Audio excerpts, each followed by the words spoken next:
Halo Sobat Kreator, apa kabar kalian? Semoga kalian sehat dan selalu dalam lindungan Tuhan Yang Maha Esa. Dan semoga hari-hari kalian bahagia. Selamat datang di Kreator Film. Kali ini tim Kreator Film akan merangkum satu film yang berjudul Brightburn. Film ini menceritakan tentang seorang bocah yang memiliki kekuatan super seperti Superman, namun sangat cetak dan bejat. Oke, langsung aja kita gaskan intronya nggak?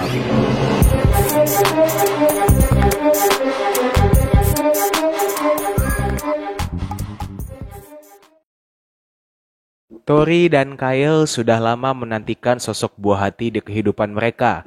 Namun karena goyangan tiap malam yang belum pas, mereka tak kunjung mendapatkannya. Sampai di suatu malam ketika mereka akan mencoba untuk memproduksi lagi, sebuah pesawat luar angkasa jatuh menghantam halaman rumah mereka. Diketahui terdapat seorang bayi di dalam pesawat tersebut, dan mereka mengadopsi anak itu dan mereka beri nama Brandon. Tori serta Kyle sepakat untuk tidak memberitahu asal-usul Brandon sebenarnya. Karena DNA-nya yang full alien, Brandon yang sekarang sudah berusia 10 tahun merupakan siswa yang pintar di kelasnya. Namun dia seringkali dihina dan dibully. Brandon sendiri suka menggambar simbol di bukunya, yang simbol tersebut seperti bertuliskan dua huruf B yang menyatu. Suatu malam suara misterius muncul dan suara tersebut seolah memanggil Brandon. Brandon kemudian melompat dari jendela kamarnya, dan Tori yang bingung kemana keberadaan bocah gantengnya itu, kemudian menemukannya di lumbung, mencoba membuka ruang bawah tanah, yang diketahui merupakan tempat disembunyikannya pesawat yang 10 tahun lalu membawa Brandon. Tori menghentikan Brandon dan Brandon tiba-tiba linglung, gak tahu kenapa tiba-tiba dia bisa di situ, dan Tori kemudian menidurkannya. Di pagi hari, Kyle menyuruh Brandon buat motong rumput. Cuman mungkin karena alat potong rumputnya itu murahan dan belinya nyicil, alat itu gak bisa dipakai. Brandon menarik tuas alat potong rumput itu dengan kuat, dan seketika alat itu terlempar jauh. Brandon kemudian mendekati alat yang sudah menyala itu, dan karena biasa anak kecil penasaran dan iseng, dia memasukkan tangannya dan seketika alat itu remuk, tak tersisa. Brandon menyadari kalau dia punya kekuatan super. Pada hari ulang tahunnya, acara sederhana yang dihadiri paman dan bibinya di sebuah kafe, Brandon diberi hadiah dari pamannya Noah sebuah senapan. Namun Kyle melarang Brandon untuk mengambil senapan itu. Hal ini justru membuat Brandon birahi, maksudnya emosi, dan kemarahannya itu membuat alat elektronik di kafe tersebut mati. Oh Brandon, rupanya gara-gara kau mati lampu di rumahku kemarin, aku ngajar kau memang. Sikap Brandon pun perlahan mulai berubah. Pada saat sarapan pagi, dia nggak sengaja mengunyah garpu sehingga garpu itu peot. Bagaimana rasa garpu itu? Tori dan Kelly pun terkejut karena Brandon menyimpan bahan olahraga 5 jari dan di salah satu gambar itu terdapat gambar-gambar menyeramkan berupa organ-organ manusia.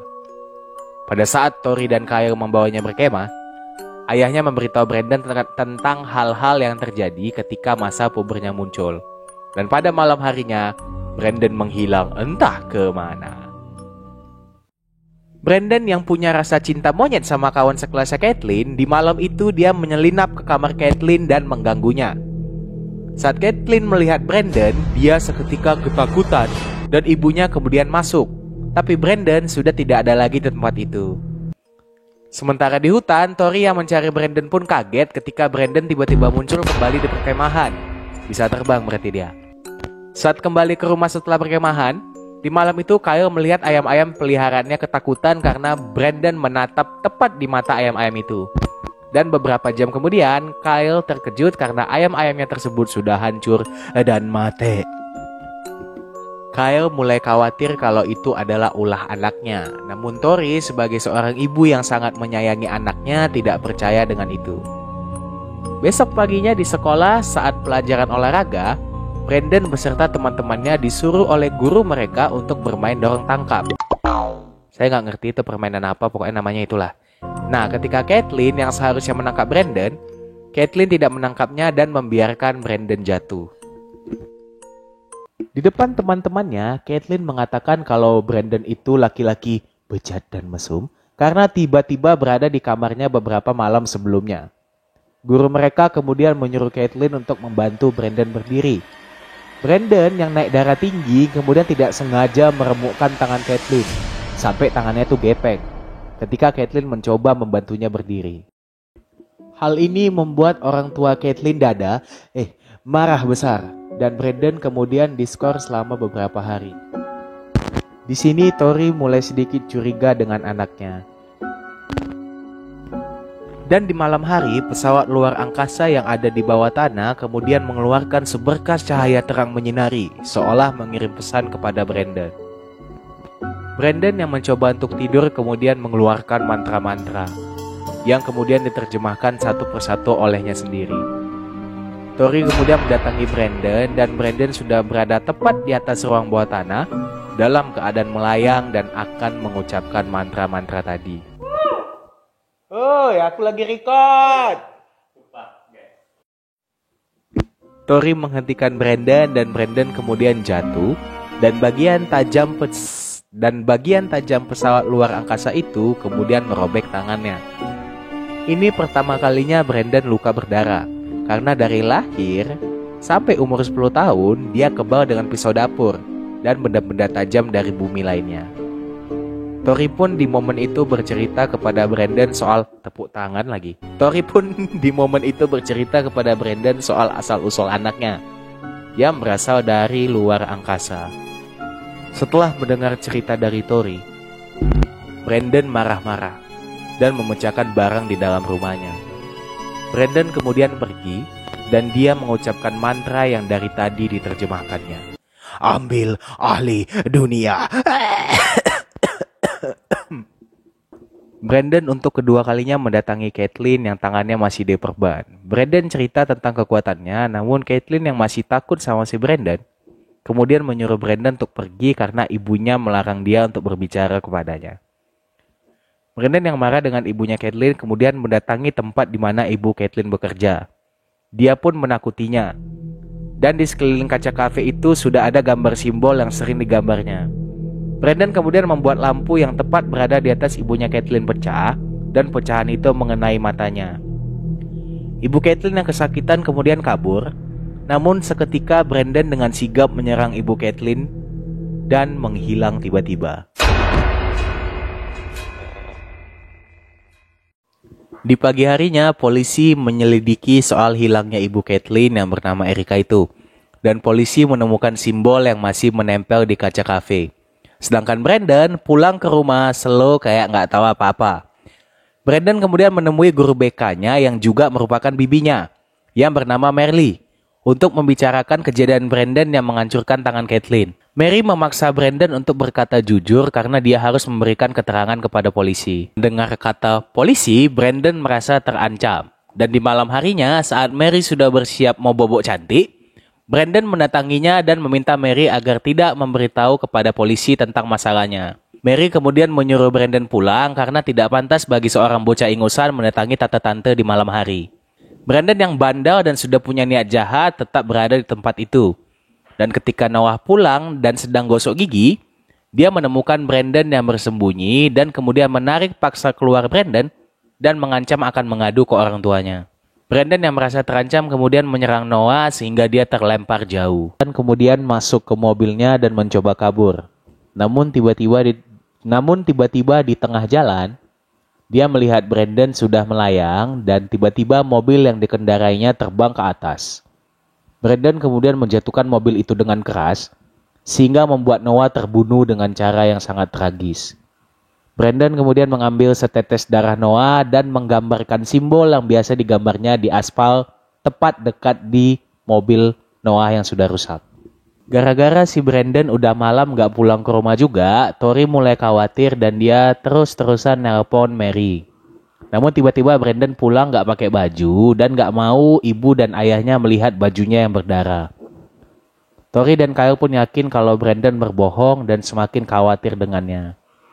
Di pagi hari, Tori dan Kyle mendapat kabar kalau Noah meninggal dunia dan Mary yang sedang sedih kemudian memberitahu kalau di malam sebelumnya Brandon datang ke rumahnya. Tori dan Kyle pun memberitahu kepada Brandon kalau pamannya sudah meninggal. Tapi Brandon ini santai dan biasa aja. Kyle kesal dan dia langsung to the point karena Kyle yakin Brandon melakukan sesuatu kepada Noah. Brandon kemudian kesal dan membuat Kyle terlempar. Saat Brandon mandi, Kyle kemudian menyelinap ke kamar Brandon dan menemukan baju bercak darah di dalam kamarnya. Kyle kemudian memberikan baju itu kepada Tori, namun Tori masih tidak percaya kalau anaknya itu sudah membunuh orang lain. Kyle pun berencana untuk membawa Brandon latihan menembak dan berencana untuk menghabisi Brandon. Polisi yang mulai menemukan petunjuk kemudian mendatangi rumah kediaman Tori dan Kyle. Namun Tori mengusir polisi itu pergi. Tori kemudian melihat buku milik Brandon yang di dalam buku tersebut terdapat simbol yang sering dibuatnya dan gambar yang persis mirip dengan kejadian hilangnya Erika dan tewasnya Noah. Kyle yang sedang bersama Brandon kemudian menembakkan senapan dan peluru itu tepat mengenai kepala Brandon. Namun Brandon yang keturunan ras alien kebal terhadap peluru itu. Dia yang marah kemudian mengejar ayahnya dan kemudian menghabisinya. Brandon kemudian menakuti Tori dan menghancurkan satu persatu isi rumah. Tori kemudian mencoba menelpon polisi, namun Brandon terus menyerang sehingga membuatnya semakin ketakutan. Nah, untung aja polisi mengetahui itu dan segera mendatangi rumah Brandon. Saat polisi mencoba menyelamatkan Tori dari Brandon, Brandon kemudian menyerang kedua polisi tersebut dan menghabisi mereka. Nah, Tori kemudian mengingat jika pesawat luar angkasa itu adalah satu-satunya alat yang bisa melukai Brandon. Dia segera berlari ke ruang bawah tanah dan di situ dia menemukan mayat Erika, sudah tergantung di dalam ruangan itu. Tori kemudian mengambil salah satu pecahan pesawat luar angkasa tersebut. Saat keluar dari ruang bawah tanah, ternyata Brandon sudah berada persis di belakangnya. Tori kemudian mencoba menipu Brandon dengan mengatakan kalau dia masih percaya kepada Brandon dan akan tetap selalu menyayanginya. Namun saat dia mencoba menusuk Brandon, Brandon menghentikannya. Brandon yang naik darah tinggi dan sakit hati kemudian menerbangkan Tori ke atas. Tori hanya bisa terbaring lemas dan Brandon kemudian menjatuhkan Tori dari ketinggian dan dia pun tewas. Brandon kemudian melihat pesawat lewat dan juga menyerang pesawat itu. Keesokan paginya, berita di televisi mengabarkan kejadian tentang pesawat yang jatuh secara misterius di sebuah rumah dan hanya Brandon yang selamat dari kejadian itu. Muka polos Brandon membuat orang tidak mencurigainya dan dia pun bebas dari segala kejahatan yang dilakukannya. Diketahui Brandon meneruskan serangannya ke seluruh dunia dan media memanggilnya dengan sebutan Brightburn. Film pun selesai, ending yang membosankan. Begitulah alur cerita dari Brightburn yang jujur sangat membosankan, tapi karena AdSense mau nggak mau harus ditonton. Terima kasih sudah menonton video ini. Jangan lupa untuk klik tombol like, subscribe, dan share sebanyak-banyaknya. Jangan lupa juga nyalakan loncengnya agar kalian tidak ketinggalan rangkuman-rangkuman kami selanjutnya. Oke, akhir kata saya Adit pamit undur diri. Terima kasih dan sampai jumpa di video selanjutnya.